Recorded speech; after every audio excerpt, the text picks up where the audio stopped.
Hey,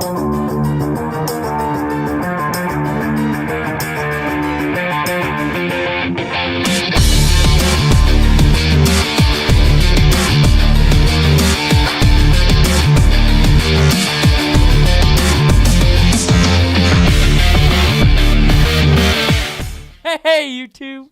What is going on? I am Nolan Brooks here with my main man, Kramer Sansone. and we are back for another episode of First and Gone. Yes, baby. How are you? Not too bad. Not too bad. Yeah? Big day coming up. Big day. Big day. Alrighty. Well, first thing I want to talk to you about is this World Series recap. Yes. Crazy World Series. It's ridiculous. Yes. Ridiculous. Very entertaining.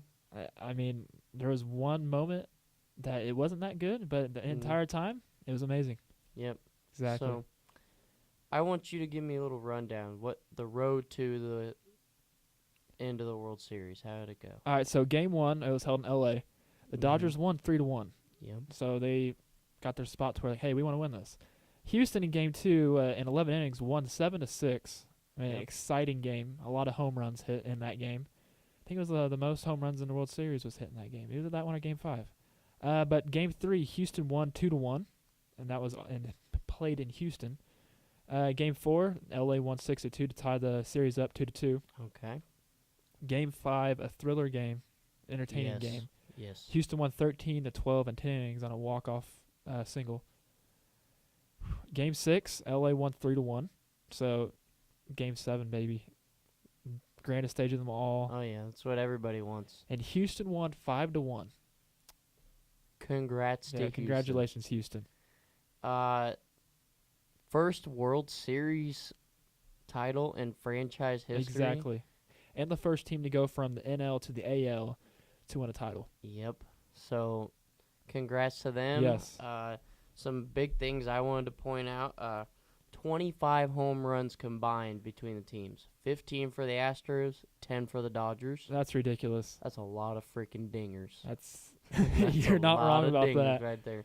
Kent Murphy would be happy. Yes, he would be. 119 total strikeouts, though. That's a lot. That's a lot of strikeouts for 7 So games. 7 exactly. So This game's changed from getting singles, stealing bases, yeah, and having high ERA and a lot of walks, but now it's just a lot of home runs and a lot of strikeouts. yeah. And teams are fine with that. Oh yeah. It's working. It wins ball games. It's working. And then George Springer, the World Series MVP. I think he deserved it. I love George Springer. 5 home runs in the World Series. That's crazy. That's a World Series record. So that's basically won a game. Yeah. So a guaranteed run for the Astros every game by him.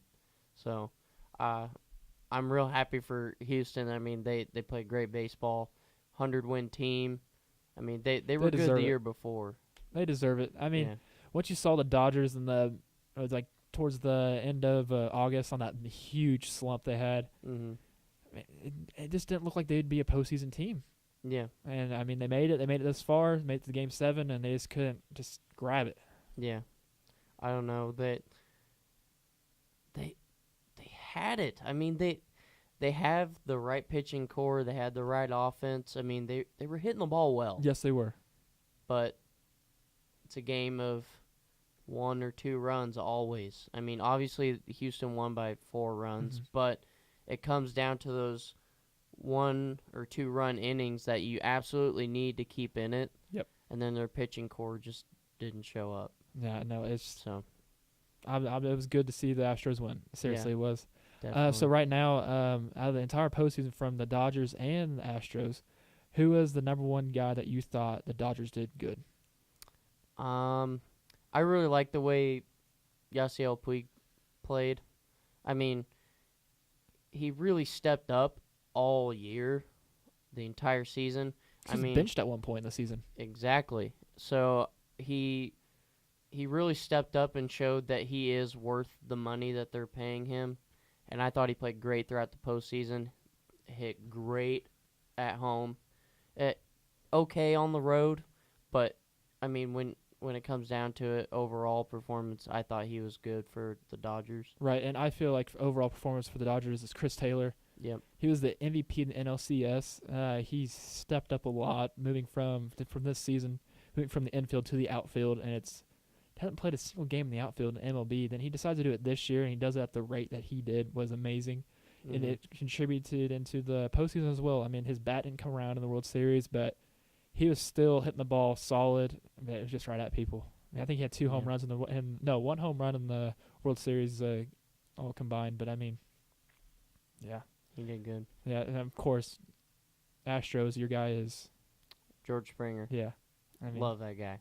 Played great. played tremendous. And throughout the postseason for me, Jose Altuve stepped up Yep. a lot through the entire postseason. Hit 7 home runs and a total of 14 RBIs. That's good. That's for a 5'4" guy. Yeah. I think his bat's longer than him. He's hitting the crap out of the ball, man. Yeah, I he mean, is. He does good every year. I mean, this isn't anything new for Altuve. Mm-mm. So, I don't know. They made the playoffs the past couple of years, so it's nothing new for them.